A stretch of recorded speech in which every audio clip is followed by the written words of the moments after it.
काली और गोरी बहू की गर्भवती बेटी। आह, कितना दर्द हो रहा है मेरी पीठ में। सवेरे से काम करके मेरी तो हालत ही खराब हो गई। एक काम करती हूँ, थोड़े समय के लिए यहीं सोफे पर लेट जाती हूँ।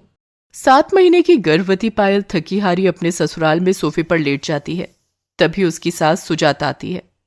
काली कलौटी, मैंने तुझे घर में सफाई करने को कहा था और तू कामचोर की औलाद यहाँ आकर महारानी की तरह सोफे पर आराम कर रही है। नहीं नहीं माँ जी, मैं तो बस अभी लेटी थी। काम करके मेरी पीठ में दर्द होने लगा है।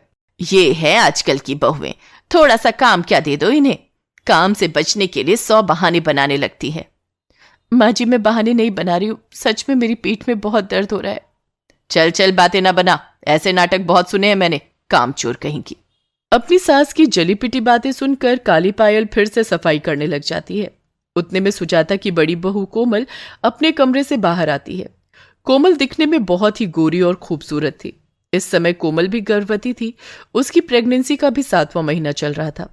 अरे कोमल बहू, तुम कमरे से बाहर क्यों आई? माँ जी, मैं इस कलौटी पायल को कब से आवाज लगा रही हूँ। कहाँ मरी थी तू पायल? मुझे कब से पानी की प्यास लगी है। अरे तुम मुझे कह देती कोमल बहू, इस हालत में तुम्हें सारा दिन आराम करना चाहिए। जा बहू, तू अपने कमरे में जाकर आराम कर, मैं तेरे लिए पानी ले आती हूँ। कोमल अपने कमरे में चली जाती है। सुजाता की दोनों बहुएं कोमल और पायल गर्भवती थी। ऐसी हालत में भी सुजाता पायल से ही घर का सारा काम करवाती थी और बड़ी गोरी बहू कोमल को सारा दिन आराम करने देती थी। सास के ऐसे भेदभाव से पायल बहुत परेशान हो चुकी थी। थोड़े समय बाद, पायल बहू, कोमल बहू के लिए आलू के पराठे बना दे। माँ जी, जेठानी जी की तरह मैं भी तो गर्भवती हूँ। आपको बस जेठानी जी की ही परवाह रहती है, मेरी तो आपको जरा भी परवाह नहीं है। आप मुझसे सारा दिन घर का काम करवाते हो और जेठानी जी को सारा दिन आराम करने का कहते हो। ऐसा भेदभाव क्यों माँ जी? अच्छा, तो अब तेरी जुबान भी चलने लगी है। काली कलौटी गरीब कहीं की, तेरी संतान भी तेरी तरह काली कलौटी ही पैदा होगी। मेरी कोमल बहू को देख, कितनी गोरी खूबसूरत है वो। तू उसके नाखून की भी बराबरी नहीं कर सकती। हाँ, बेचारी पायल इसी तरह से अपनी सास और जेठानी का जुल्म सहती रही। देखते ही देखते कई दिन गुजर जाते हैं। अब वो दिन भी आ चुका था जब कोमल और पायल दोनों एक साथ एक एक लड़कियों को जन्म देते हैं। पायल की बेटी पायल की तरह ही काली सांवली थी और कोमल की बेटी कोमल की तरह गोरी और खूबसूरत। सुजाता पायल की काली बेटी की तरफ देखती भी नहीं और कोमल की बेटी को छोड़ती ही नहीं। तभी पायल सुजाता से कहती है, माँ जी देखिए, रिया आपको कैसे देख रही है। उसे अपनी गोद में लीजिए ना माँ जी। तू ही ले तेरी इस काली बेटी को। मेरी असल पोती तो मेरी कोमल बहू की बिटिया कविता है। देख, बिल्कुल अपनी माँ की तरह खूबसूरत है ये सुनकर पायल उदास हो जाती है। उसके बाद सुजाता कोमल की बेटी कविता को गोद से उतारती ही नहीं और पायल की बेटी रिया को कभी गोद में लेती ही नहीं। बढ़ते दिनों के चलते सुजाता कविता को अच्छे से अच्छे कॉलेज में पढ़ाने लगी। उसकी हर खुशी, हर अरमान को पूरा करने लगी और बेचारी काली रिया से पायल की तरह घर का सारा काम करवाने लगी। देखते ही देखते रिया और कविता बड़े हो जाते हैं और दोनों की शादी भी हो जाती है। शादी के कुछ महीनों बाद रिया और कविता दोनों एक साथ गर्भवती हो जाते हैं और वो दोनों अपनी माँ के घर चले आते हैं। सुजाता जैसे ही कविता को देखती है, वो झट से कविता के गले लिपट जाती है और उसका मुंह मीठा करके उसे कई सारे कपड़े सामान देने लगती है। और बेचारी रिया की ओर सुजाता देखती भी नहीं है। मैंने कभी नहीं सोचा था कि मुझे अपनी बहू की बेटी को देखने का सुख प्राप्त होगा। सच में आज मैं बहुत खुश हूं बिटिया। दादी माँ, सारा प्यार अपनी एक पोती के लिए ही और मेरे लिए कुछ नहीं। ये ले 10 रुपए, मिठाई खा लेना। 10 रुपए? दादी माँ, कविता को आपने कितने कीमती सामान दिए और मुझे केवल 10 रुपए। तेरी माँ और तेरी यही औकात है कलौटी। माँ जी, पायल, आपने इस रिया को मेरी बेटी कविता से दूर ही रखिए। मैं नहीं चाहती कि काली रिया की छाया भी मेरी कविता और उसके बच्चे पर पड़े, वरना मेरी बिटिया की संतान भी काली पैदा होगी। उसके बाद सुजाता कविता की खूब अच्छे से देखरेख करने लगी। उसके खान पान पोषण का बहुत अच्छे से ख्याल रखने लगी और बेचारी गरीब काली गर्भवती रिया पर एक बार भी ध्यान नहीं देती।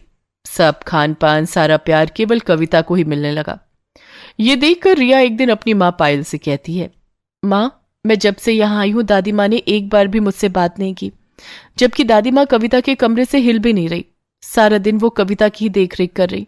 क्या दादी माँ की पोती केवल कविता ही है? मैं भी तो कविता की तरह गर्भवती हूं ना, फिर मुझे इस घर में प्यार क्यों नहीं मिल रहा? क्यों दादी माँ आपका और मेरा हमेशा अपमान करती हैं? बचपन से लेकर आज तक दादी माँ का सारा प्यार केवल कविता को ही मिला है। ऐसा क्यों माँ? इतना भेदभाव क्यों? शायद यही हमारे भाग्य में लिखा है। पर तू चिंता क्यों करती है? मैं हूं ना तेरे साथ। दोनों माँ बेटी रोते जाते हैं। अगले दिन सवेरे, माँ जी, मैं और कविता 2 दिन के लिए मेरे मायके जा रहे हैं। माँ की तबीयत बहुत खराब है। अरे नहीं नहीं बहू, कविता बिटिया की प्रेगनेंसी का 9वां महीना चल रहा है। ऐसी हालत में कविता का सफर करना सही नहीं रहेगा। कोमल बहू, तू अकेली ही चली जा। पर माँ जी, कोमल बहू, एक बार कहा ना मैंने, कविता यहीं रहेगी, तू अकेली ही चली जा। ठीक है माँ जी, आप कविता का अच्छे से ख्याल रखना। कोमल अपने मायके चली जाती है। रात का समय था। तभी कविता घर से बाहर जाने लगती है। कविता, कहाँ जा रही हो?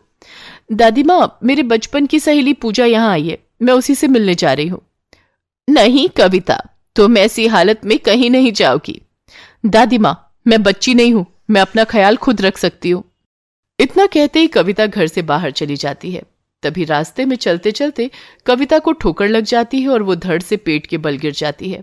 तभी कुछ लोग कविता को हॉस्पिटल ले आते हैं। पेट के बल गिरने से कविता का बच्चा कविता के पेट में ही मर चुका था। ये बात की खबर जब सुजाता, कोमल और रिया को मिलती है तो वो हॉस्पिटल चले आते हैं। ये सब क्या हो गया बिटिया तेरे साथ? मैंने तुझे मना भी किया था कि बाहर मत जा। अब मैं तेरी माँ को क्या जवाब दूंगी? दादी माँ, आपकी वजह से मेरा बच्चा मरा है। मैंने आपको मेरी जिम्मेदारी दी थी, आपका काम था मेरा ख्याल रखने का। मेरा बच्चा। तभी कोमल वहां आ जाती है और सारी बात सुन लेती है।